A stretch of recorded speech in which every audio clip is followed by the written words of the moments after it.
downfall of MasterOogway will be studied for years to come, with many of his own viewers completely turning on him, and his multi-million subscriber YouTube channel being terminated, with comments reading, "Bro fell off, cancel, you've been digging your own grave for years, even your best friend said you f***ed up." From repurposing entire Kung Fu Panda scenes to inserting his own raunchy dialogues, MasterOogway has always walked a fine line between humor and outright content theft. If she looks at you for too long, she first must swallow your slop. Videos like this garnered him millions of views and a massive following, with over 7 million subscribers on his main channel alone. But this lazy and monotonous approach to content, I remember that. Wasn't that like a TikTok trend back in the day, like years ago?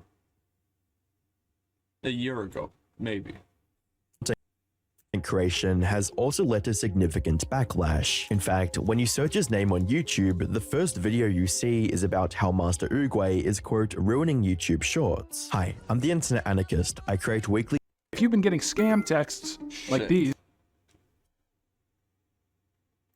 YouTube documentaries, and today we'll be looking into how MasterOogway, a once massive YouTuber, lost not only his entire audience, but his entire platform as well. MasterOogway, or Oma System, started his online career by making edgy YouTube shorts, voicing the DreamWorks character MasterOogway from Kung Fu Panda. My student, if your Xbox she decides to break,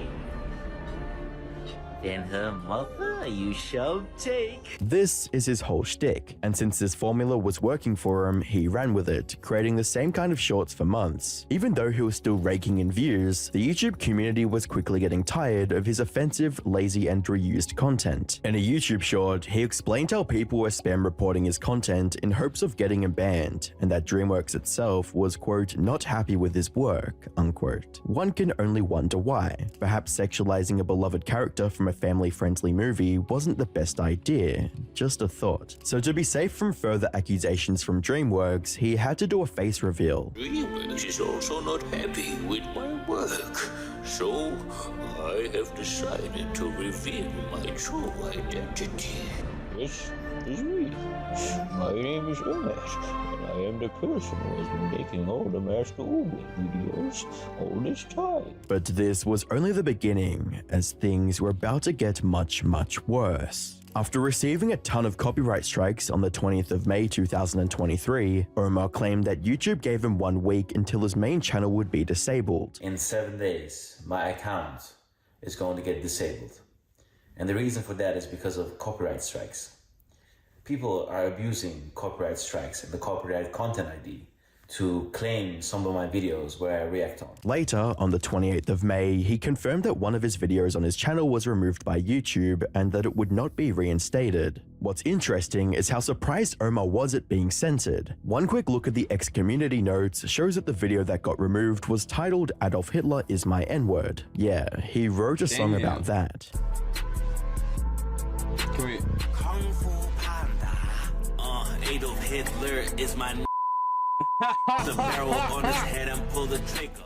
Despite the song clearly being a joke, it would violate YouTube's hate speech guidelines, and YouTube responded to his tweet by stating exactly that. After a thorough review from our policy team, unfortunately your video won't be reinstated. Please review our policy on hate speech to avoid this in the future. But this was just the beginning of Omar playing the victim. He would go on to consistently break YouTube's guidelines while still painting himself as unfairly targeted. Then, on the 1st of November 2023, his channel was demonetized. He took to his Twitter page and asked his viewers to spam YouTube to remonetize him, with his tweet stating, "Wow, I got demonetized. Is this how I get rewarded for creating thousands of videos and entertaining billions and making their day on your platform? Is this how I get rewarded for making you guys hundreds of thousands of dollars? I'm one of your biggest creators, and I don't even have a spokesperson to address this. And I ask for my viewers to tag YouTube and retweet this as much as possible." When this proved to be pointless, he uploaded a video on the 2nd of November 2023 announcing his permanent exit from YouTube because his content was getting constantly deleted, demonetized, and his application to the YouTube Partner Program was denied. What's up guys, YouTube just officially responded and they say that I am not allowed to join the YouTube Partner Program. they're not giving me my monetization back. His fans were heartbroken. "We will never forget how you served us, Master. Live on, man. I'm so sorry, Oogway. You were such a great creator, and I'm genuinely sorry that they did this to you and so many other people. It has been an honor." However, their sorrow didn't last long, because literally the next day, demonetized. You can like do something else. You know that, right? Like you can say, okay, well, since I'm demonetized on YouTube now, we're gonna make a Patreon, and it'll only be like $1 a month subscription, so everyone, or can you make it even less than that? Make it as less as you can, and then have that. Like, come on, it's not. Come on. It's like Omar announced that he had resolved things with YouTube and could rejoin the partner program if he removed his problematic videos. I luckily got the privilege to hear which videos were the issue, so I am going to remove them. And oops, one sec, my lights got gone. I am going to remove those, and yeah, they're gonna try and get me back to the YouTube partner program. In the video, Omar thanked his fans who helped him dodge a bullet that almost ended his career, and needless to say, his supporters were overjoyed. Like this comment that read, "We all love you, Master. You never deserved any of this." However, some people were agitated by his return. They saw the demonetization as a fitting payback for MasterOogway stealing content and breaking almost every YouTube terms of service rule. You're telling me he's broken every rule of TOS and hasn't made anything original, and now he's complaining? Sounds man-child worthy to me. With growing disdain, it was clear that this backlash was just the beginning of a much larger downfall, and you'd think living in childhood brings only it is a fuck, dude. I remember this quote. I wrote it down so I could remember it, say it.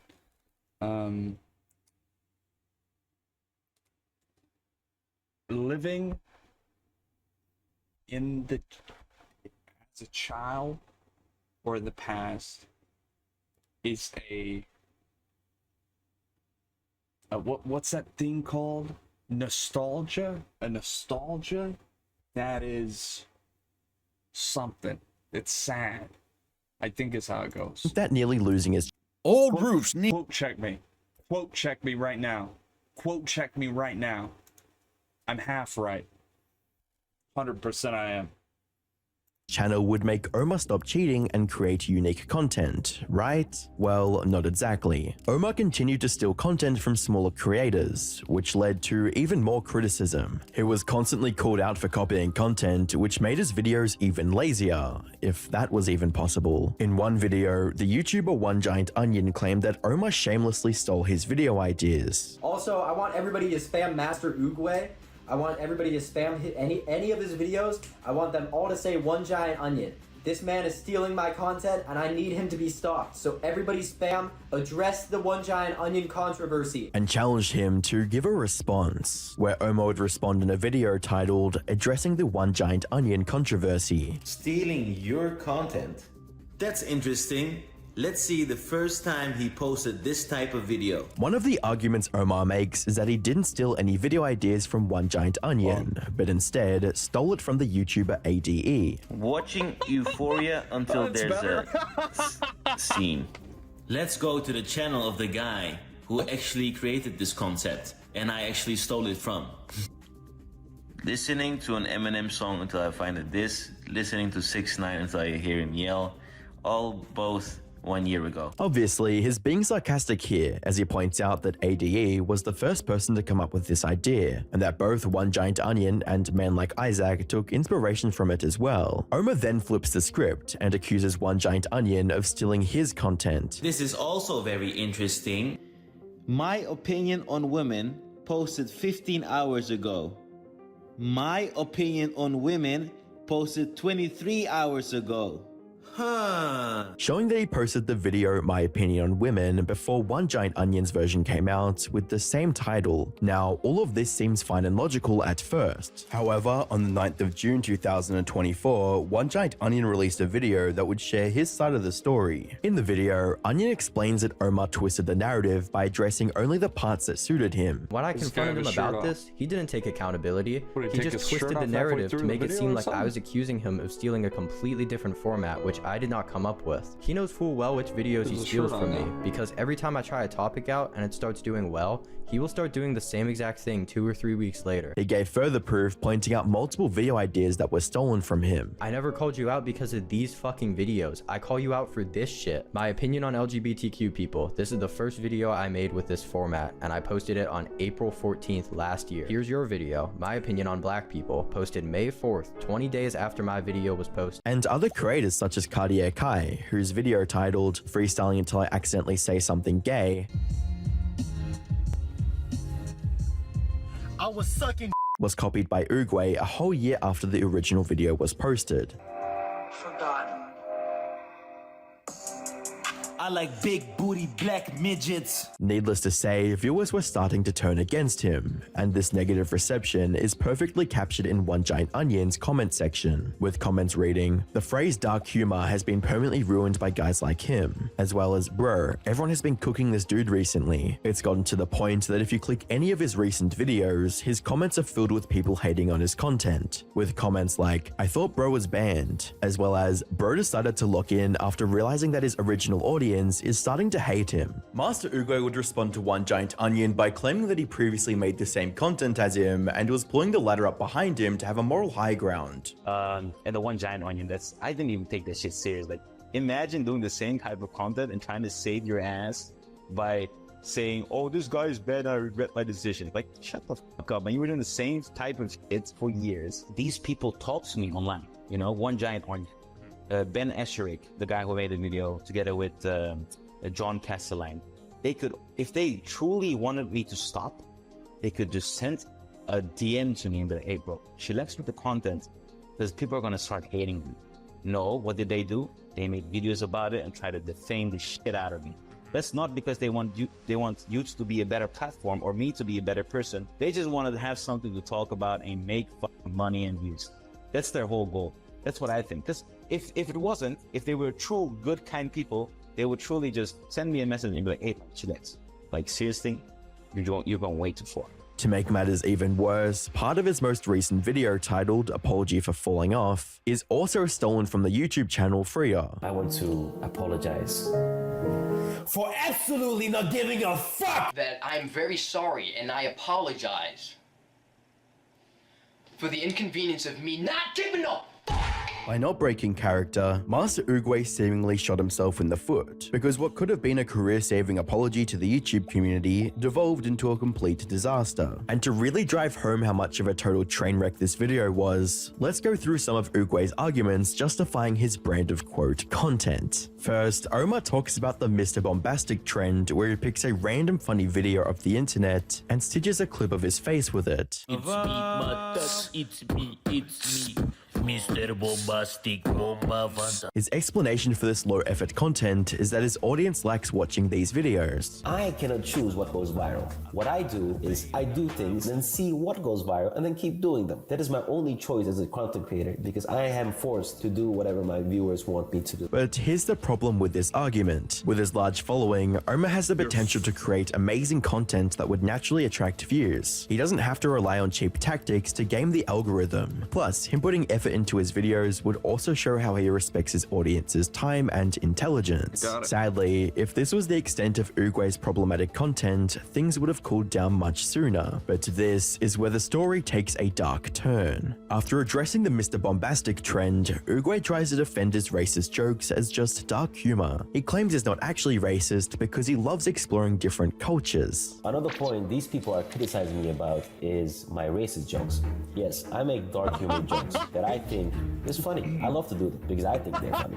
And since I'm getting a lot of views, a lot of people think they're funny as well. Hey Team YouTube, this is proof I'm not racist and I do not condone hate speech. Whilst making Guys, I'm not.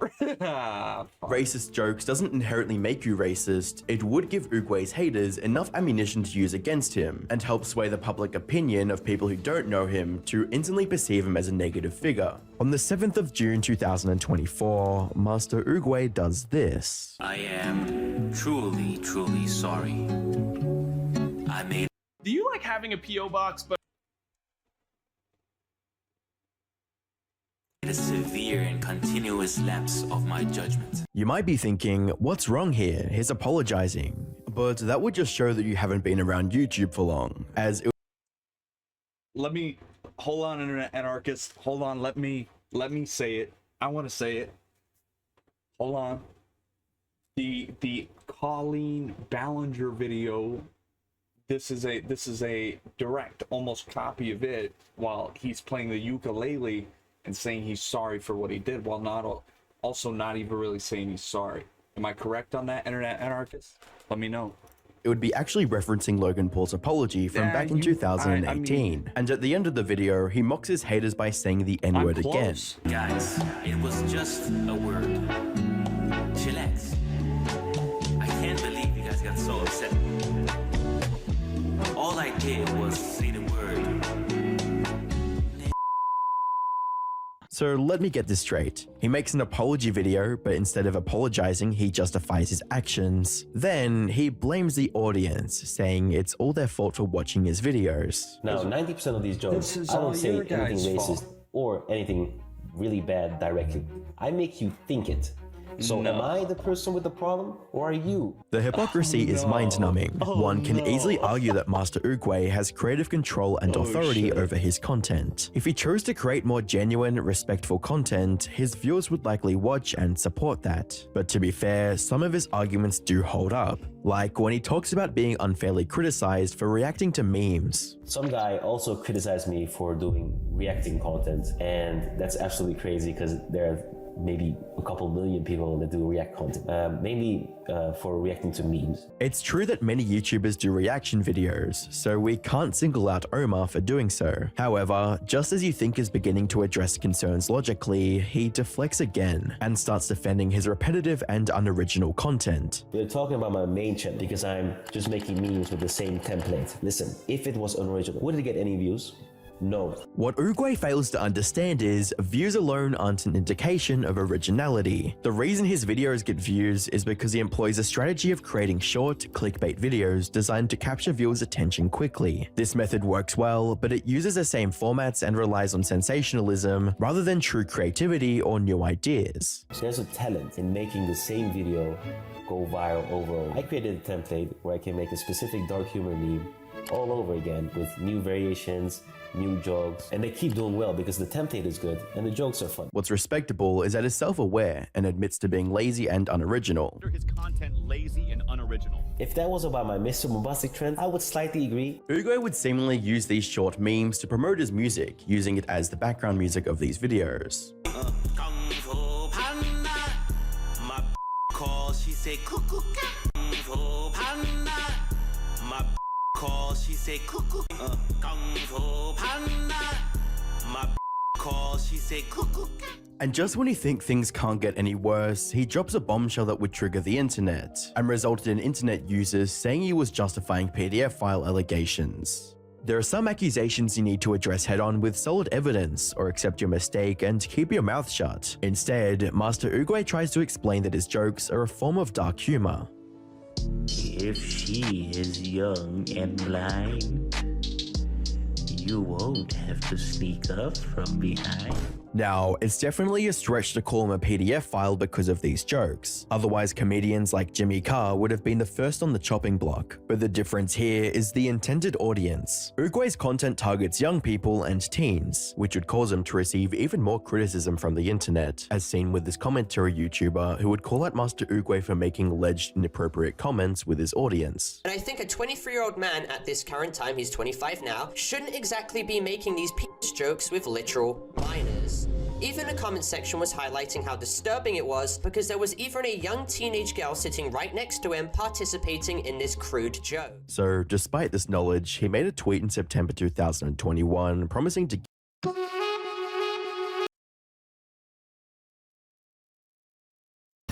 giveaway condoms to his followers, with a tweet reading, "Giving away Oogway condoms to my Twitter followers. Make sure to be followed to win. I shall also follow the winners on Instagram. Good luck, my students." He did the same in his YouTube shorts. A creator selling to his fan base full of children is strange to say the least, and these comments show why. MasterOogway, I've gone down the wrong path as an 11-year-old, and I'm telling my mum to buy this for me. Whilst the majority of the MasterOogway hate came from people not understanding his jokes or taking them literally, a lot of the criticism MasterOogway has been receiving is genuine, constructive, and consistently backed by evidence. And videos that MasterOogway claims were made in rage bait against him actually give him advice on how to turn his channel around. Take for instance, Royalty is his video about the downfall of MasterOogway. Towards the end of the video, Royalty talks about what Omar might be trying to do with his content, by stating, "I think he's trying to do what Filthy Frank did, which is the method uploading music with the most outrageous lyrics, but it kind of slaps." He compares Oogway to Filthy Frank, who is now an acclaimed artist. Interestingly, Royalty also points out that Omar's music, apart from the problematic songs, shows real potential. For example, his music video Mona Lisa. Girl, piece of art, she reminds me of Mona Lisa.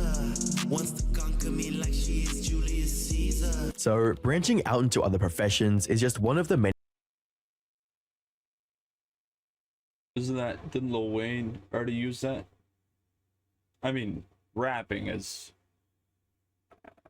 I feel like most of the things they talk about in rap are around the same. Like, you'll hear an artist and then hear another artist and they will almost, you know, directly say the same line, right? But it's the I think there's a difference. Many possible paths Omar can take. Even Omar himself praised the video in the comments, stating, "Legit great video. Most critic videos tell lies and mix it with truths since they haven't really watched my videos and are just joining the hate hype train. But your video is 100% accurate. Respect." Whilst it really seemed like MasterOogway could turn things around and have a fruitful career on YouTube, things would take a sudden turn for the worse, when on the 20th of June 2024, MasterOogway would have his YouTube channel terminated. Following the news of his termination, there were two main responses from the internet. One side was celebrating his censorship and comparing him to a literal Nazi. The other side would feel empathy for him, losing his main source of income. Whilst MasterOogway would attempt to return several times, every new channel he would make would be quickly terminated. And with the recent controversies of Dr. Disrespect and Chris Tyson, MasterOogway would question why he was banned, and they were left with platforms. But it's safe to say, I don't think this is the last of Oogway that we'll see. Comment below if you think MasterOogway's termination was justified, or if he should still have a platform. I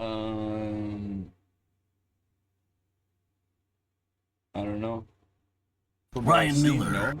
From what I've seen, probably shouldn't have a platform.